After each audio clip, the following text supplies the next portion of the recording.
The honourable member for Abbotsford. Well, thank you, Mr. Speaker.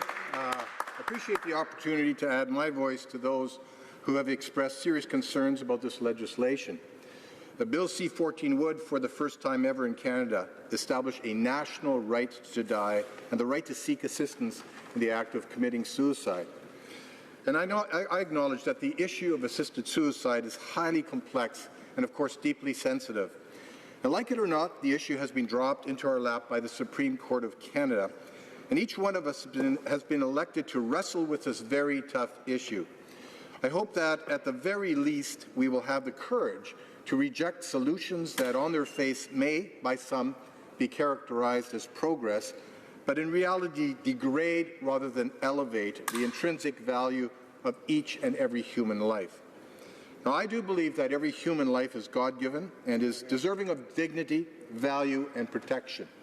Indeed, from my earliest years as a public official in the community of Abbotsford, I've made it clear that my constituents can and should always expect me to defend human life against all threats. And today is no different. The legislation we are debating today represents a watershed moment in the life of this country, one in which our fundamental values are being re-examined and tested. I believe Bruce Clemencher said it best, and I quote, "With the introduction of Bill C-14, Canada has crossed a significant threshold.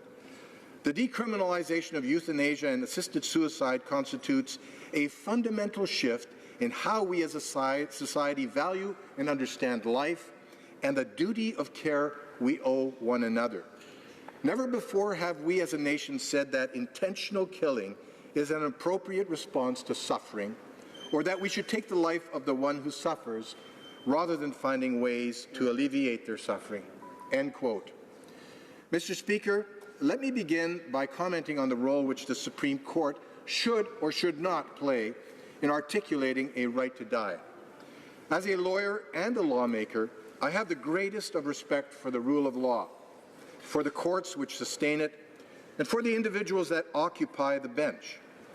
It is the rule of law in our court system which are intended to act as a bulwark against oppression and discrimination and defend our prevailing national values, including our personal freedom and our democratic institutions. That said, it is eminently within our prerogative as MPs to also respectfully question and challenge the very decisions that our courts make, and to suggest what particular issues should more appropriately be left to Parliament to decide. It is my view that matters of protecting life and the taking of life should remain the sole domain and prerogative of the duly elected representatives of the people of Canada, namely the members of this House. More to the point, many Canadians are having great difficulty grasping how the court would presume to specifically direct this Parliament to implement legislation that effectively creates a right to die and a state-sanctioned role in the taking of a life, all under the threat of the court doing so on its own. So let me be very clear. I am deeply sympathetic to the suffering of so many whose condition is terminal, who have concluded that there is no medical hope for healing, who suffer from unbearable pain, whose quality of life has been eroded beyond measure, or who consider themselves an undue burden upon family, friends, and their caregivers. And that is exactly why our first and primary focus should be to improve and extend 21st century palliative care to all Canadians whose lives could be measurably improved by it. Isn't it ironic that at the same time that we're debating the state-sanctioned taking of a human life for compassionate reasons, the Liberal government has failed to follow through on its solemn promise to expand the availability of palliative care? The promised $3 billion would have gone a long way to ensuring that palliative care becomes an essential part of the end-of-life decision-making process. Instead of barreling ahead with active euthanasia legislation, isn't it incumbent upon us as lawmakers to first explore every opportunity to provide compassionate and effective palliative care to those who are in the terminal stages of disease and health? We owe Canadians so much more than simply an ill-considered rush to implement a directive from Canada's Supreme Court. A cursory study of assisted suicide regimes around the world quickly reveals that even the most stringent and well-meaning safeguards are never completely effective in ensuring that no wrongful deaths occur. Jurisdictions like Belgium have acknowledged that of the thousands of assisted suicides which have taken place, some have taken the lives of those who could not or did not provide an informed consent or who otherwise should not have died.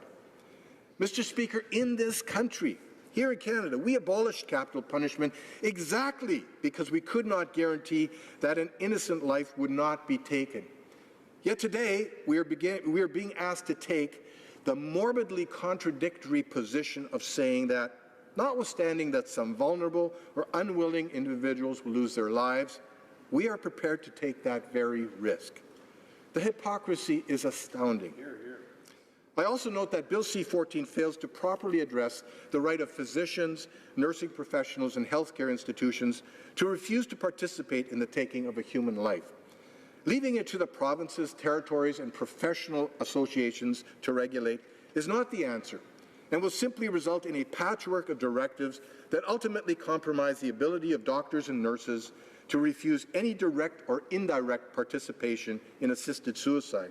It is highly likely that a healthcare professional in one jurisdiction will find his or her right to conscientious objection protected, while a colleague in another province is left without such a fundamental right. That is unconscionable and a clear abdication of the government's obligation to protect the rights of all Canadians, irrespective of where they practice medicine.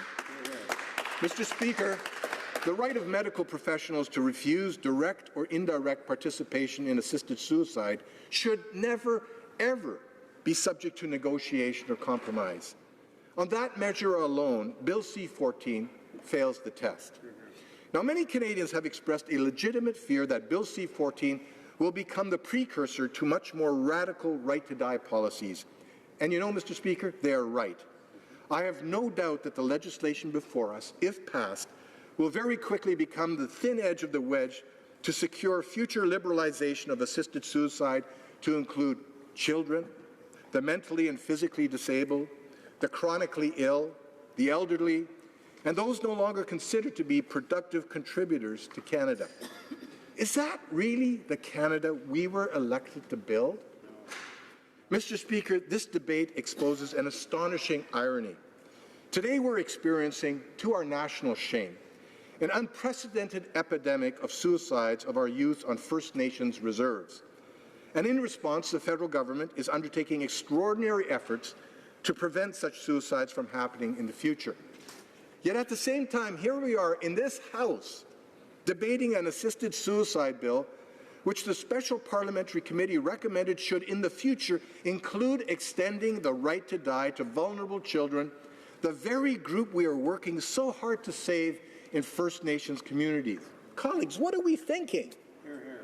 Mr. Speaker, I can tell you that over the years, I've gotten to know many doctors and nurses and have on numerous occasions dialogued with them on the issue of euthanasia. Our healthcare professionals are deeply compassionate, caring people who go to great lengths to ensure that patients who are terminal and suffering from great pain are made comfortable.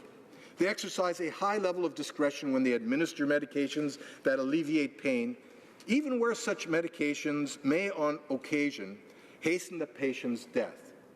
The government's introduction of Bill C-14 failed to take that into account. So let me close. More than a dozen times in the past, this Parliament has considered and consistently rejected assisted suicide legislation. For whatever reason, our Supreme Court has now seen fit to insert itself into this debate by reversing itself on the Rodriguez decision. Its directive to this House to implement assisted suicide legislation calls upon us to act courageously and reject that directive. Let's resist the urge to tread upon the steep and slippery slope of a policy whose implications are unclear and whose trajectory represents a fundamental undermining of our foundational values. Mr. Speaker, to my colleagues here in the House, I say this. We are faced with a monumental decision, one that challenges us to reaffirm the preeminence and inviolability of a human life. May we choose wisely and reject this deeply flawed bill. Thank you, Mr. Speaker.